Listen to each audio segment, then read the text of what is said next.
Smoking causes cancer. Smoking kills. புகைப்பிடித்தல் புற்றுநோயை உண்டாக்கும் மற்றும் உயிரை கொல்லும். Consumption of alcohol is injurious to health. மது அருந்துதல் உடல்நலத்திற்கு கேடு. Subscriber Real Life Incident inspired by subscribers. இந்த சந்தாதாரர்களின் உண்மை பேசும் சம்பவம் உங்களால் உருவாக்கப்பட்டவை.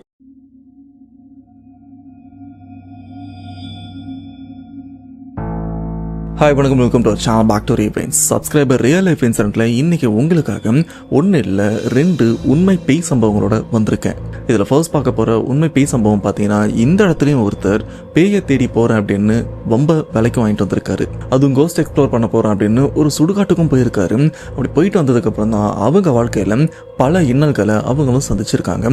கடைசி அந்த பிரச்சனையிலேருந்து வெளில வந்தாங்களா இல்லையா அப்படின்றது தான் ஃபர்ஸ்ட் சம்பவமாக நாம் பார்க்க போகிறோம். அண்ட் 2வது சம்பவத்தை பற்றி ஒன்லைன் ஸ்டோரி வேண்டாம், ஆனால் நீங்கள் ஸ்பெண்ட் பண்ணுற இந்த டைம் உங்களுக்கு ஒரு ஹாரர் எக்ஸ்பீரியன்ஸ் கண்டிப்பாக கொடுக்கும் அப்படின்னு நான் அடித்து சொல்லுவேன்.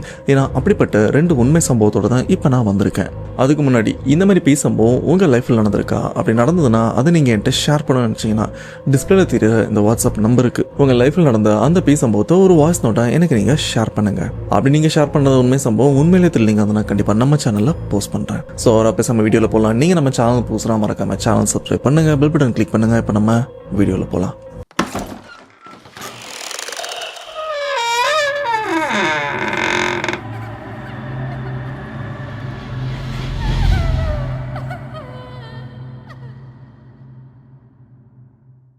ஓகே, ஃபர்ஸ்ட் பார்க்க போகிற உண்மை சம்பவத்தை நமக்கு ஷேர் பண்ண சப்ஸ்கிரைபர். இவங்க நேம் பவித்ரா. இவங்க பெங்களூரை சேர்ந்தவங்க.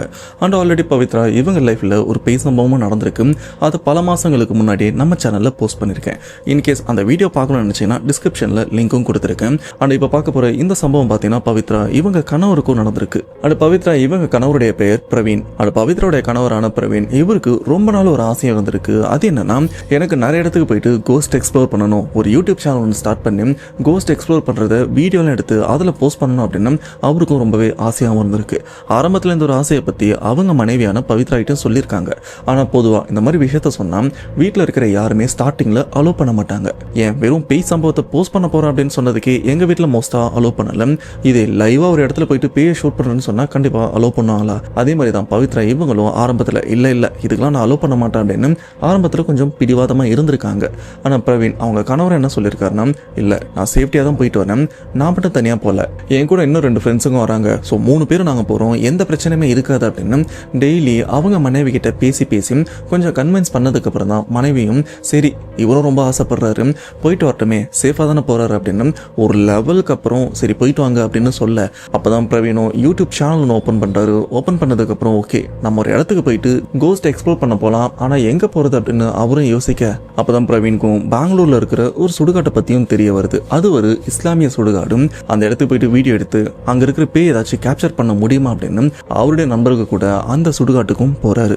ஸோ நம்ம இப்போ எங்கே வந்திருக்கோம்னு பார்த்தீங்கன்னா, இது வந்து லைக் அபேண்டன்ட் சிமெண்ட்ரி.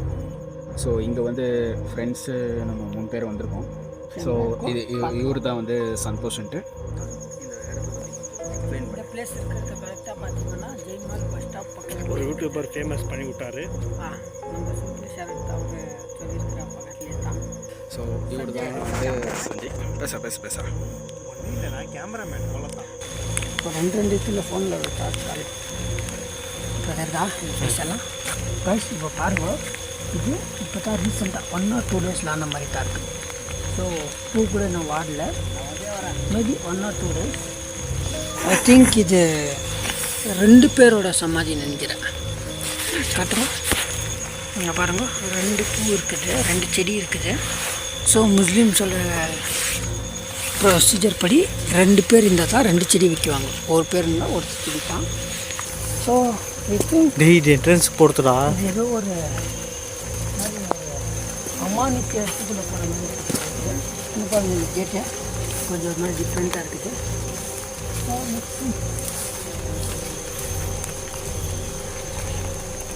இங்கே பாருங்க, அங்கே ஃபோக்கஸ் பண்ணுங்க கொஞ்சம். Something is there. ஆக்சுவலி கேமராவில் பெருசாக ஃப்ளாஷ் ஆகலை, நம்ம ட்ரை பண்ணுறோம், முடிஞ்ச அளவுக்கு கேமராவில் கேப்சர் பண்ண பார்க்குறோம். நார்மல் சிமெண்ட்ரி தான் ஃப்ரண்ட் ரைட்.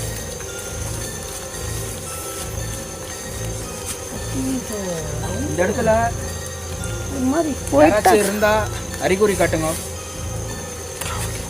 ஏதாச்சும் சவுண்ட் போட முடியுமா? இப்போ எங்கள் பிரவீன் ப்ரோ கான்டாக்ட் பண்ண ட்ரை பண்ணுறாரு. ஏதாச்சும் ஒரு சவுண்டு கிண்டு போட முடியுமா? we think we will get back it to you. Okay? குர்ன்னு சவுண்ட் வருது. சவுண்ட் கேட்குது. ஸோ உங்களால் எவ்வளோ தான் பண்ண முடியுமா? முடிஞ்சால் நம்ம 3 பேரில் யாராச்சும் ஒருத்தர் எஃபெக்ட் பண்ணி காட்டுங்க. இது பெருசாக ரியாக்ஷன் ஒன்றும் தெரியல.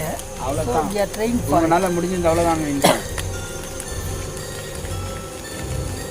சின்ன ஒன்றும் பெருசாக ஆரம்ப தெரியுற மாதிரி தெரியல. பார்க்கலாம். உண்மையில இந்த ஜின் இருந்தால் கூட கம்யூனிகேட் பண்ணி ட்ரை பண்ணுங்கள். அது ஆப் ஓப்பன் பண்ணிங்கன்னா யூஸ் ஆகும் ப்ரோ. இங்கே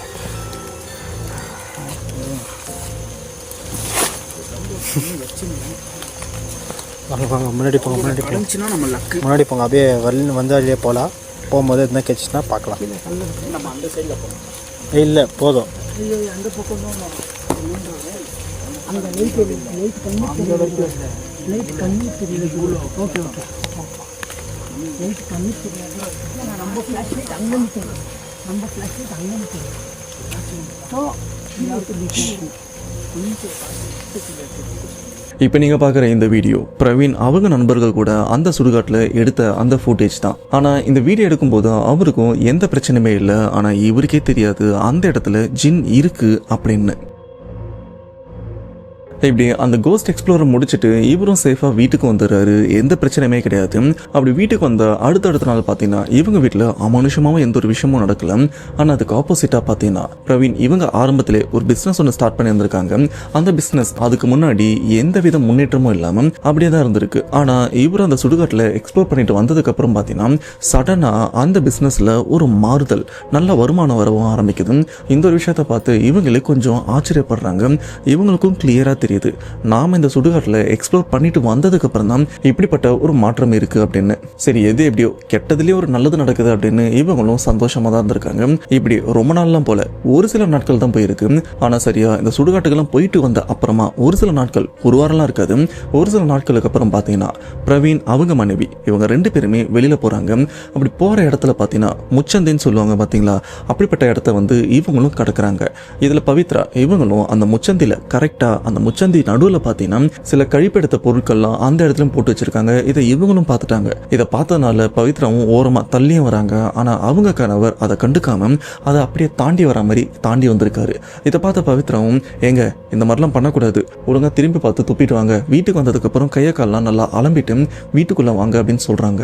ஆனா இந்த ஒரு விஷயத்தெல்லாம் கேட்காத பிரவீனும் அட அதெல்லாம் எவன் பண்ணிருப்பான் அப்படின்னு பவித்ரா இவங்க சொன்ன எந்த ஒரு விஷயத்தையுமே பண்ணாம அவரும் ஒன்னாகாது வா அப்படின்னு அந்த இடத்த விட்டும் கடந்து வந்துடுறாங்க. இந்த சம்பவத்துக்கு அப்புறம் பவித்ராவை வீட்டில் விட்டுட்டு பிரவீனும் வேற ஒரு இடத்துக்கும் போறாரு பைக்ல. அதுவும் நைட் டைம்ல தான் போறாரு. அப்படி போயிட்டு இருக்கும்போது பாத்தீங்கன்னா மனைவி கிட்ட போன்ல பேசிட்டும் போறாரு. அப்படி போயிட்டே இருக்கும்போது சடனா அவருடைய பைக்ல ஒரு விதமான தடுமாற்றத்தை உணரவும் ஆரம்பிக்கிறாரு. திடீர்னு போயிட்டே இருக்கும்போது வண்டி கண்ட்ரோல் இல்லாம ஒரு ஆட்டம் கொடுத்தா எப்படி இருக்கும் அந்த மாதிரி அவரும் உணர்ந்திருக்காரு. அந்த செகண்ட்ல இருந்து பாத்தீங்கன்னா அந்த வண்டி அந்த பைக்ல வந்து இவர் ஒருத்தர் தனியா தான் போறாரு. ஆனா இவர் பின்னாடி யாரோ ஒருத்தவங்க ஏறி உட்காந்து ஒரு உணர்வு இவருக்கும் இருக்கு. அதுக்கேற்ற மாதிரி அந்த வண்டியும் 2 பேரும் உட்காந்து போனா எந்த அளவுக்கு கஷ்டப்பட்டு போவோம் அந்த மாதிரி தான் அந்த பைக்கும் கொஞ்சம் கஷ்டப்பட்டும் போயிட்டே இருக்க இந்த ஒரு விஷயத்த பிரவீன் இவரும் தெளிவா உணர்றாரு. இதை போன்ல அவங்க மனைவி கிட்டயும் சொல்றாரு. என்னன்னு தெரியலமா, திடீர்னு என் வண்டி பின்னாடி யாரோ உட்காந்த மாதிரி இருக்கு, வண்டியும் ஃபாஸ்டா போறதுக்கு கொஞ்சம் கஷ்டப்படுது அப்படின்னு இந்த விஷயத்தெல்லாம் அவங்க மனைவி கிட்ட சொல்ல உடனே பவித்ராக்கும் அந்த விஷயம் தான் ஞாபகம் வருது. அதாவது அந்த முச்சந்தில கழிப்பு எடுத்துட்டு போனாங்கல்ல, அதை கடந்து வந்த அந்த ஒரு விஷயம் தான் இவங்களுக்கும் ஞாபகம் வருது. இப்படி போன்ல பேசிட்டே நடந்த விஷயத்த சொல்லிட்டு போயிட்டே இருக்கும்போது பார்த்தீங்கன்னா அந்த சைடில் பவித்ராவும் பயப்படுறாங்க. எப்பா அதெல்லாம் ஒன்றும் இருக்காது, நீ நல்லா ப்ரே பண்ணிக்கோ, சேஃபாக வேலையை முடிச்சுட்டு சீக்கிரம் வந்துரு அப்படின்னு சொல்ல அப்படி பேசிட்டே இருக்கும்போது பார்த்தீங்கன்னா திடீர்னு பிரவீனுடைய அந்த பேசுகிற குரல் மாறவும் ஆரம்பிக்குது. இது பவித்ராக்கு நான் என் புருஷன்கிட்ட பேசுகிற மாதிரி இல்லையே, வேற யாருக்கிட்டே பேசுகிற மாதிரி இருக்கு அப்படின்னு இவங்களுக்கு கொஞ்சம் அதிர்ச்சி அடைகிறாங்க. ஆனால் அந்த ஃபோன் ரெக்கார்ட் வாய்ஸ் கூட நமக்கும் ஷேர் பண்ணியிருக்காங்க. அவங்க பெர்மிஷனோட அந்த ரெக்கார்டட் வாய்ஸை உங்களுக்கும் ஷேர் பண்ணுறேன். ஹலோ, இப்போ ஓம் நம சிவாய சொன்ன எங்க இருக்கிற சொல்லு, எங்க இருக்கிறீங்களா? ஹலோ உனக்கு வேணுமா இல்லையா? வேணும். உனக்கு என்ன வேணும் கே, நான் பண்ணி தரேன். என்ன வேணும்? என்ன பண்ண முடிச்சுக்கிறேன்.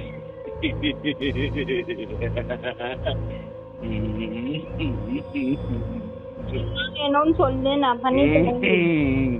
யார் நீ? என்ன முடிச்சுக்கிறாங்க? யார் நீன்னு கேட்டேன். என்ன அவனுக்கு பிடிச்சிருக்கிறேன்.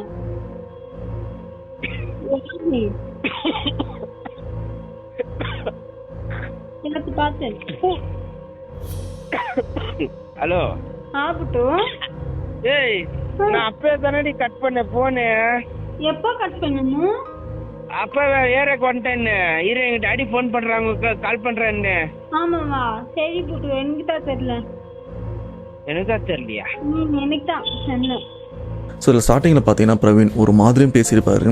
அண்ட் அதுக்கப்புறம் அவருக்கும் என்னாச்சுன்னே தெரியாமல் ஏமா நான் உன்னை அங்கேயே இறக்கி விட்டேனே அப்படின்னு மென்ஷன் பண்ணியிருப்பாரு. அப்போ தான் அவரும் கொஞ்சம் நார்மலாக இருப்பார். அதுக்கு முன்னாடி வரைக்கும் அந்த இடத்துல அவர் உடம்புல இருந்து யார் பேசணும் அப்படின்ற ஒரு விஷயம் அவருக்கும் சரியாக தெரியல. இந்த பக்கம் பேசியிருந்த பவித்ராக்கும் ஒன்றும் புரியலை. பவித்ராக்கும் கை கால்லாம் நடுங்கவும் ஆரம்பிக்குது, பயங்கரமாக வேர்க்கவும் ஆரம்பிக்குது.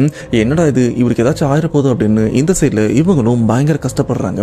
ஏன்னா சம்பவம் நடக்கிற அந்த இடத்துல இவங்க கூட இல்லை அப்படின்றதுனால இவங்க மனசு என்னென்னவோ யோசிக்க ஆரம்பிக்குது. இப்படி அவங்க கணவர் அவர் கொஞ்சம் தெளிஞ்சு நார்மலாக பேசும்போது பார்த்தீங்கன்னா என்னை யாரோ பின்தொடர்ந்து வரா மாதிரி இருக்கு, எனக்கு ரொம்பவே பயமா இருக்கு அப்படின்னு அவரும் சொல்ல, இப்படி அவர் பேசிட்டே இருக்கும்போது பார்த்தீங்கன்னா அந்த இடத்துல திடீர்னு ஒரு குரலும் கேட்குது. உனக்கும் புருஷன் உயிரோட வேணுமா, இல்லைனா அவனை நான் கொன்றுவா அப்படின்னு இந்த மாதிரி வார்த்தைகள்லாம் அவங்களுக்கும் கேட்கவும் ஆரம்பிக்குது. இதை மாதிரி கேட்டுட்டே இருக்கும்போது திடீர்னு பிரவீன் இவரும் ஒரு மாதிரி விசித்திரமா சிரிக்கவும் ஆரம்பிக்கிறாரு. அந்த சிரிப்பை கேட்ட பவித்ராக்கும் கொலலாம் நடுங்கவும் ஆரம்பிக்குது. ஏன்னா அவங்களுக்கு கல்யாணம் ஆகி 3-4 வருஷமும் ஆகுது. ஆனா இவ்வளோ டைம்ல அவங்க கணவர் இந்த மாதிரி விசித்திரமா நடந்ததும் கிடையாது, இந்த மாதிரி அவர் சிரிச்சதே இல்லை அப்படின்னு அவங்களும் மென்ஷன் பண்ணியிருக்காங்க. அந்த சிரிப்பு இன்னமும் அவங்க மைண்டை விட்டு போகல. ஏன்னா அந்த அளவுக்கு அவரும் எனக்கு பயம் தர மாதிரி சிரிச்சார் அப்படின்ற ஒரு விஷயத்த அவங்களும் மென்ஷன் பண்ணியிருக்காங்க. அதையும் கால் ரெக்கார்ட் வாய்ஸா அவங்களும் ரெக்கார்ட் பண்ணியிருக்காங்க. அது இப்போ உங்களுக்காக.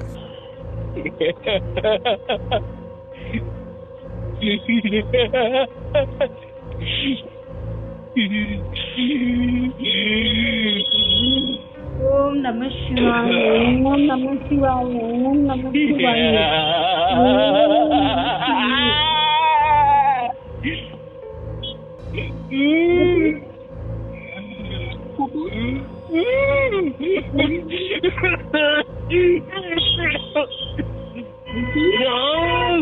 குட்டு,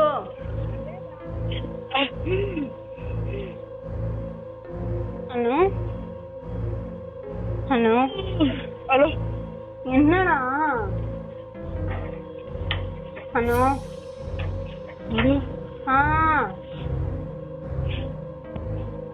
எனக்கு பேசவோ சாவராயோ, எனக்கு பைத்தியோ பிடிக்குது. ஹலோ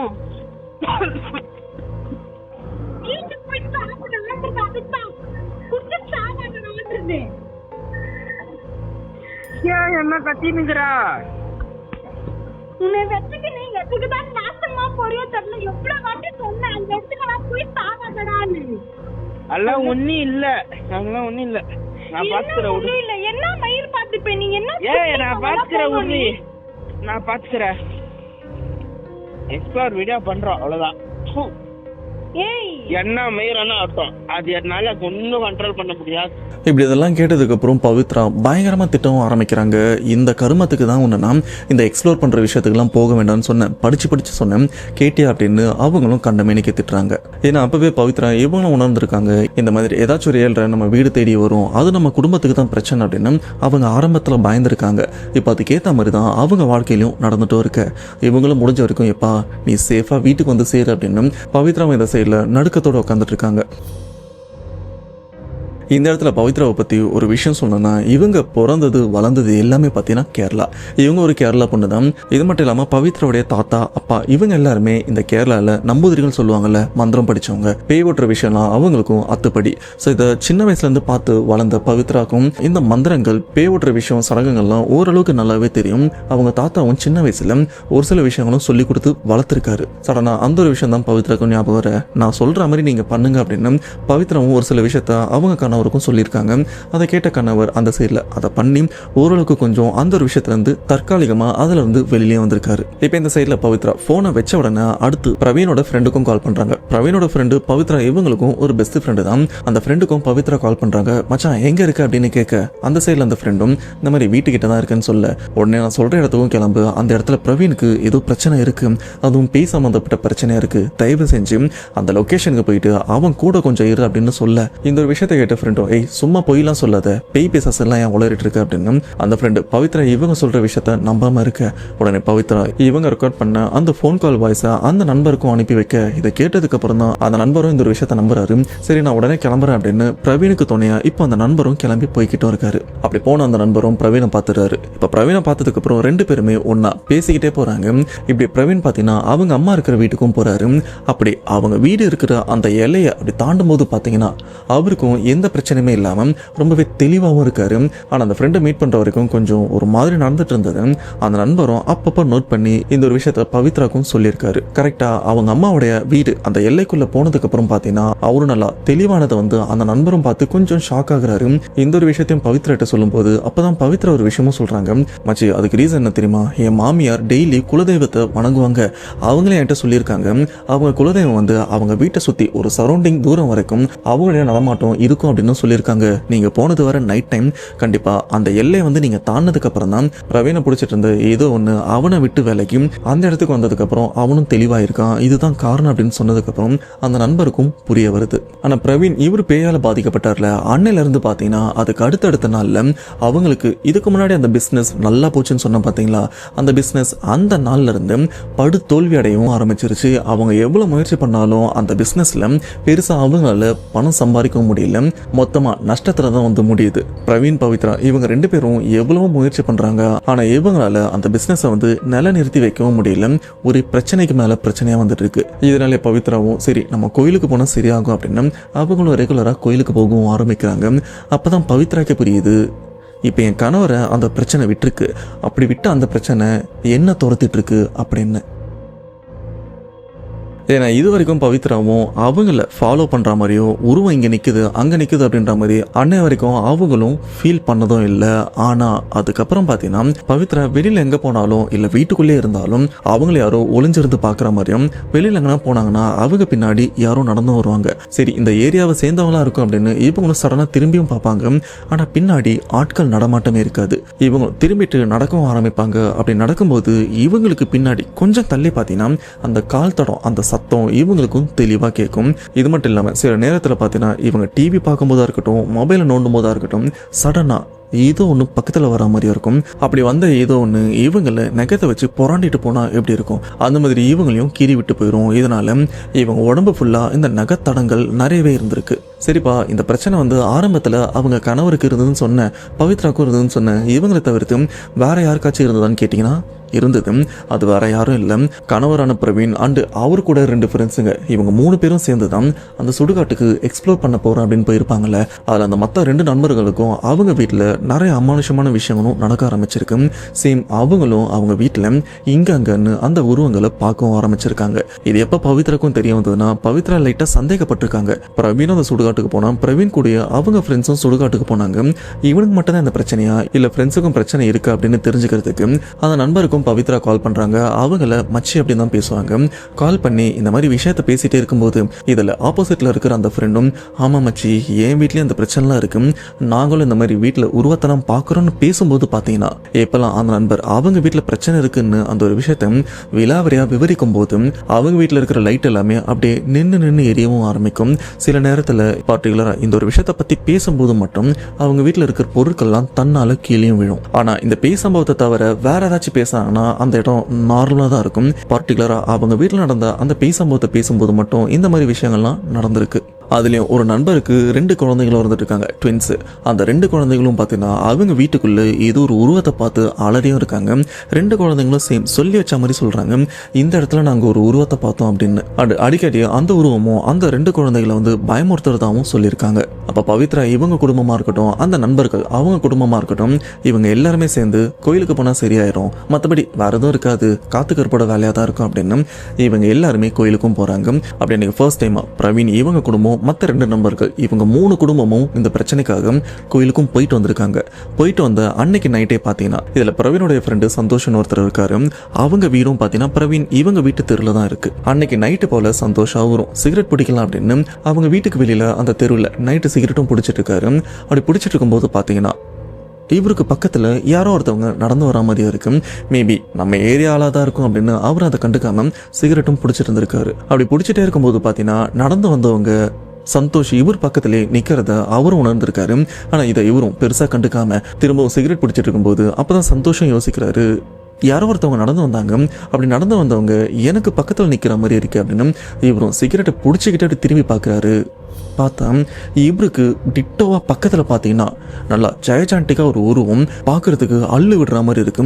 நல்லா ஹைட்டாகவும் சரி ஃபுல்லாக கருகருன்னு ஒரு உருவம் இவருக்கு பக்கத்தில் நிற்கிறத பார்த்த சந்தோஷ் இவருக்கும் அப்படி கொலை நடுங்கியும் போதும் உடம்புலாம் கை கால்லாம் ஒரு மாதிரி வடவடன்னு ஆயிடுது. அந்த பயத்தோட வீரியம் எப்படி இருக்குன்னு பார்த்தீங்கன்னா அந்த உருவத்தை பார்த்தா ஒரு சில செகண்ட்லேயும் சந்தோஷ்க்கும் ஃபிக்ஸ் வலிப்பு வந்த மாதிரி கை கால்லாம் இழுத்துக்குது. அந்த இடத்துல அப்படியே கீழே விழுந்திருக்காரு, வலிப்பு வந்திருக்கு, அப்படியே மயங்கியும் விழுந்திருக்காரு. இப்படி சந்தோஷ் இவர் வெளியில் வந்தது தெரியாத வீட்டில் இருக்கிற அவங்க குடும்பத்தினர் இவன் எங்கே போனா இன்னும் ஆளை காணமே அப்படின்னு வீட்லையும் தேடி இருக்காங்க. வீட்டில் ஆள் இல்லை, அப்படியே வெளியில வந்து தேடி இருக்காங்க. அப்போதான் அவங்களுக்கே தெரிஞ்சிருக்கு ரோட்டில் விழுந்திருக்காரு அப்படின்னு பதறி போய் வந்து அவரையும் தூக்கிட்டு வீட்டுக்கும் போகிறாங்க. அப்புறம் அவருக்கு மயக்கம் தெளிய வச்சு என்னாச்சுன்னு கேட்கும்போது அவரும் நடந்த விஷயத்த சொல்கிறாரு.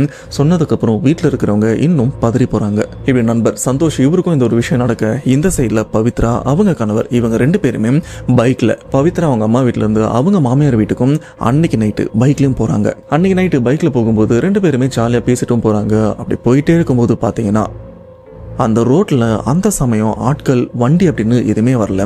இவங்களும் ஜாலியாக போயிட்டே இருக்கும்போது தூரத்தில் யாரோ அந்த ரோட்டில் நடந்து வர மாதிரி இருக்கும். இதை இவங்க பார்க்குறாங்க, ஆனால் பெருசாக கண்டுக்கல. ரோடுன்ற இடத்துல யார் வேணாலும் வருவாங்க, யார் வேணாலும் போவாங்க அப்படின்னு அதெல்லாம் கண்டுக்காம தான் இவங்களும் போயிட்டே இருக்க. ஆனால் கொஞ்சம் தூரம் போனதுக்கப்புறம் தான் இவங்களுக்கு தெரியுது அங்கே நடந்து வர்றது மனுஷன் கிடையாது, பேய் அப்படின்னு. அந்த உருவத்தை பார்த்ததுக்கப்புறம் இவங்களும் பைக்கோட முன்னாடி நின்ட்டாங்களான்னு கேட்டீங்கன்னா அப்படிலாம் பண்ணல. இவங்களும் முடிஞ்ச வரைக்கும் வேகத்தோட அந்த உருவத்தை தாண்டி போயிடலாம் அப்படின்னு அந்த உருவம் சைடில் இருக்க இவங்களும் ரொம்பவே வேகமாக அந்த உருவத்தை தாண்டுறாங்க. தாண்டும் போது பிரவீனும் சரி பவித்ராவும் 2 பேரும் அந்த உருவத்தை பார்க்குறாங்க. கிளியராக தெரியுது இது பேய் தான் அப்படின்னு. இப்படி இவங்களும் பயத்தோட வீட்டுக்கும் போயிடுறாங்க. வீட்டுக்கு போனதுக்கப்புறம் இந்த ஒரு விஷயத்த மறக்கணும் அப்படின்னு இவங்களும் மறக்க முயற்சி பண்ணுறாங்க. பவித்ரா அவங்க மாமனார் மாமியார் கிட்ட அப்படியே நார்மலாக சகஜமாக பேசிட்டு இருக்கும்போது பார்த்தீங்கன்னா பவித்ராவுடைய மாமியாராக இருக்கட்டும் அவங்க மாமனாராக இருக்கட்டும் 2 பேருமே திடீர்னு மாறி மாதிரி விசித்திரமாக நடந்துக்க ஆரம்பிக்கிறாங்க.